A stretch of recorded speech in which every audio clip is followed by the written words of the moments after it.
Final খেলবো ইন্ডিয়ার বিপক্ষে ইনশাল্লাহ দুবাই স্টেডিয়ামে। জাকির আলী অনিক, আবার সিলেটি প্রোডাক্ট, আবার সিলেটি স্টার। এটা লেখার কারণ হচ্ছে, ধন্যবাদ প্রথমে বিডি ক্রিকেট টাইম, আমি একজন ফলোয়ার। আমি লেখার কারণ হচ্ছে বাংলাদেশ বাজেভাবে হেরেছিল শ্রীলঙ্কার সাথে, পরে আমরা ডিসাইড করলাম যে খেলা দেখবো না, কিন্তু তারপরেও বাংলাদেশ টিমকে ভালোবাসি, বাংলাদেশ টিমের সাথে আছি আমরা টিমকে সাপোর্ট করার জন্য। তার জন্য এখানে লিখে নিয়ে এসেছি যে একটা বাংলাদেশ টিমকে একটা খোলা চিঠি দেওয়া যায় কিনা। বাংলাদেশ টিমকে আমরা দিলাম যে হ্যাঁ, তোমরা মাঠে ভালো খেলো, মনোযোগ দাও, আমাদের প্রবাসীরা অনেক প্রত্যাশা করে তোমাদের থেকে, প্লাস আমাদের দেশের মানুষ তোমাদের থেকে অনেক প্রত্যাশা করে যে আমরা জিতবো, আমরা সেমিফাইনাল খেলবো, ফাইনাল খেলবো, Asia cup, end of the আমরা উইনার হব, এটাই প্রত্যাশা।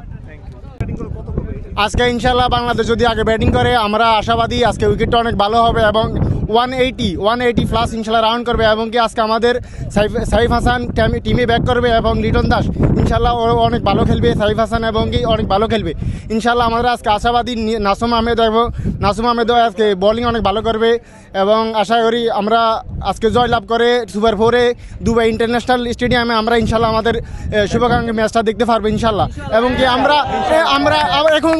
আমরা ইনশাল্লাহ ফাইনাল খেলবো ইন্ডিয়ার বিপক্ষে ইনশাল্লাহ দুবাই স্টেডিয়ামে। আমরা এই আশা ব্যক্ত করে আজকের ম্যাচের জন্য শুভকামনা রইল প্রিয় টিমের জন্য, এবং আজকে আমরা দেখতে আসছি আমাদের প্রিয় বড় ভাইদের সাথে, বড় ভাই জাবেদ ভাই, মাহবুব ভাই এবং তুষার ভাই এবং আমাদের নানা ভাইয়ের সাথে আমরা সবাই একসাথে ইনশাল্লাহ টিম দেখতে আসছি ইনশাল্লাহ। আজকে অনেক আমরা সবাই আশাবাদী, সবাই ইনশাল্লাহ আমাদের সবার জন্য বাংলাদেশের জন্য শুভকামনা রইল। জি, সাব্বির রহমানকে আসলে বাংলাদেশ টি-20 এখনও সাব্বির রহমান বাংলাদেশের ভিতরে একটা heart heater batter. I think আমরা মনে করি সবাই যে এশিয়া কাপের মতো একটা খেলার ভিতরে সাব্বির রহমানকে খুবই জরুরি ছিল, খুবই প্রয়োজন ছিল। আমরা তো চেয়েছিলাম যে এশিয়া কাপের মতো একটা দলে অংশগ্রহণ করেছে বাংলাদেশ। আমরা গত ম্যাচও আসছিলাম যে শ্রীলঙ্কার সাথে বাংলাদেশ খেলেছে, আমরা খুবই হতাশ হয়ে গেছি। আমরা সবাই ডেলিভারি কাজ বাদ দিয়ে আমরা বাংলাদেশকে সাপোর্ট করতে আসি, কারণ একটাই বাংলাদেশ, আমাদের সাপোর্ট করতেই হবে।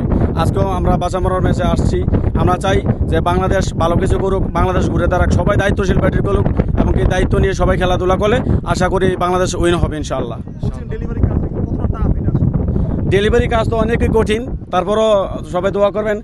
আর আমরা তো এখানে খেলা দেখতে আজকে ডেলিভারি কাজ একদিন আমরা ওই দিনও মিস দিচ্ছি, আজকেও মিস দিয়ে ডেলিভারি কাজ মিস দিয়ে এখন আমরা খেলা দেখার জন্য আসছি। ওয়ালাইকুম, আজকে অনেক প্রতিশ্রুতি নিয়ে ম্যাচ দেখতে আইছি। বেসিকলি আমার ফেভারিট ম্যান জাকির আলী অনিক, আবার সিলেটি প্রোডাক্ট, আবার সিলেটি স্টার বয়। সো আশা করি আজকে জাকির আলী অনিক অনেক ভালো একটা ব্যাটিং করবেন, ভালো একটা স্কোর করবেন, আর অনেক আশা নিয়ে আইছি বড় ভাইদের সাথে ম্যাচ দেখার জন্য। তো আপনারা দোয়া করবেন, এটাই প্রত্যাশা। ধন্যবাদ বিডি ক্রিকেট টাইম রে। ইনশাল্লাহ পারবে। আজকে টিমে অনেক চেঞ্জ আছে, আমরা আশা করি বাংলাদেশ একটা শক্ত টিম হবে, অ্যাগ্রেসিভ টি-20 মোডে খেলবে। গত ম্যাচে যদিও আমরা পরাজিত হয়েছি, হতাশা নিয়ে মাঠ থেকে ফিরে গেছি, তবু আজকে নিজের দেশকে, নিজের মাতৃভূমিকে সাপোর্ট দেওয়ার জন্য আমরা এগেন মাঠে ফিরে আসলাম। সব হতাশা ক্লান্তি ভুলে সবাই কর্মজীবী, তবুও ব্যস্ততার মাঝে ফিরে আসলাম সাপোর্ট করার জন্য। এবং অবশ্যই আজকে জিততে হবে আমাদেরকে। আজকে আমাদের ম্যাচ জয় নিয়ে ঘরে ফিরবো, এবং আমরা সবাই আশাবাদী এবং শুভকামনা বাংলাদেশ টিমের জন্য। बस बिस्मिल्लाह रहमान रहीम। आज कौन अच्छा खेलेगा वो जीत देगा इंशाल्लाह। अफगानिस्तान भरी है, इंशाल्लाह अच्छा परफॉर्म गुरबस करेगा, रशीद करेगा, सब कुछ टीम करेगा अच्छा परफॉर्मेंस। बांग्लादेश का प्लेयर बहुत अच्छा है, लेकिन एक खेल है, दो फलवान एक जगह भी मैच करेगा, एक गिर जाएगा, एक हार जाएगा, एक जीत जाएगा।